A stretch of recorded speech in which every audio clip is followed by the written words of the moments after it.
இன்னைக்கு நம்ம குடும்பத்தார் கூட ஏற்காடு வரைக்கும் போறோம். பயணம் பாத்தீங்கன்னா ஒரு 10 மணி போல ஆரம்பிச்சது. ஒரு 12 மணி போக ஒரு இடத்துல ஷாப்பிங் போட்டு காஃபியை போட்டோம். அதுக்கப்புறம் திரும்ப டிராவல் பண்ணி ஒரு 3 மணி போல மலையோட என்ட்ரன்ஸ் கிட்ட வந்தோம். டிரைவர் நாங்க ஒரு ஸ்டாப்பை போட்டு என்ன சொல்லிட்டாரு, பாருங்கப்பா ஏதாவது முடிக்கிற வேலை தான் முடிச்சுட்டு வந்துருங்க, மலை ஏறிச்சுன்னா அதோட மேல போயிட்டு தான் நிக்கும் அப்படின்ட்டாரு. நாங்களும் கடை எங்க இருக்கு அடிச்சு புடிச்சு தேடி போயிட்டு இன்னைக்கான 2வது காஃபி அப்லோட் பண்ணிட்டோம். மலை டாப்புக்கு ஒரு 4:30 மணி பக்கம் தான் ரீச் ஆனோம். என்ன சொல்லிட்டாங்க, இன்னும் 1.5 மணி நேரம் ஆகும், 6 மணி பக்கம் தான் வண்டி எல்லாம் சுத்துற இடத்துக்கு போகும், அது வரைக்கும் இங்க தான் அப்படின்னு சொல்லிட்டாங்க. நானும் நம்ம சகோதரரும் அடுத்த சம்பவத்துல இறங்கிட்டோம். இன்னைக்கான 3வது காஃபி. எல்லாரும் வேனுக்குள்ள நல்லா தூங்கிட்டு இருந்தாங்க. நாங்க 2 பேர் மட்டும் கெட்ட மனிதர் மாதிரி சுத்திட்டு இருந்தோம். குளிர் வேற சும்மா டாப் நச்சா இருந்துச்சு. எந்த அளவுக்குன்னு பாத்தீங்கன்னா வாயில இருந்து புகையா தான் வருது. உடம்புல இருக்கிற தசைகள்லாம் கொஞ்சம் ஃப்ரீஸ் ஆக ஆரம்பிச்சிருச்சு. அதனால உடனே போட்டோம் ஒரு ஓட்டத்தை. எல்லா அலப்பறையும் போட்டு காலையில ஒரு 7:30 மணி அளவுல சுத்தறதுக்கு தயாராயிட்டோம். ஃபர்ஸ்ட் போன இடம் எதுன்னு பாத்தீங்கன்னா ஏதோ வியூ பாயிண்ட் போல சுத்தி முத்தி அழகா அந்த மேகங்கள் எல்லாமே அப்படியே ஃப்ளோ ஆயிட்டே இருந்தது. பாக்குறதுக்கே அப்படியே அருமையா இருந்துச்சு. அதை முடிச்சுட்டு ரிட்டர்ன் வர வழியில நிறைய செடிகள்லாம் இருந்தது. சரி ஞாபகார்த்தமா ஏதாச்சும் ஒன்று வாங்கிடலாம் தான் பார்த்தேன். ஆனா ரொம்ப நேரம் டிராவல் பண்ணி போகணுமா, அதனால வேணாம்னு சொல்லி வச்சுட்டு வந்துட்டேன். இந்த ஒன் டே ட்ரிப்ல சுத்தினதுல ஒரு உருப்படியான இடம் எதுனா அது இந்த பீகோ பார்க் தான். நிறைய ஆர்ட், அனிமல்ஸ், பேர்ட்ஸ் எல்லாமே இருந்தது. உங்களுக்காக கொஞ்சம் காட்டுறேன் பாருங்க. முதல்ல தினுசான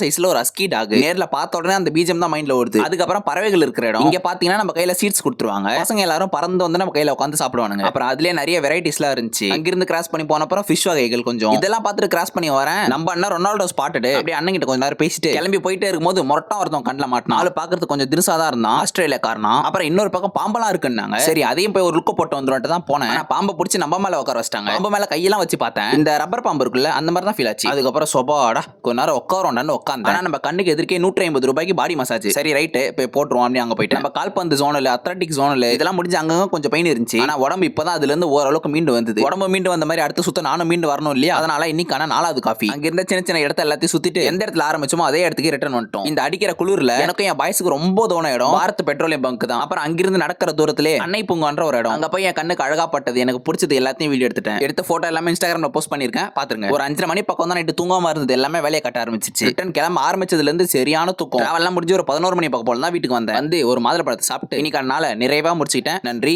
வணக்கம், தொடர்பில் இருக்கவும்.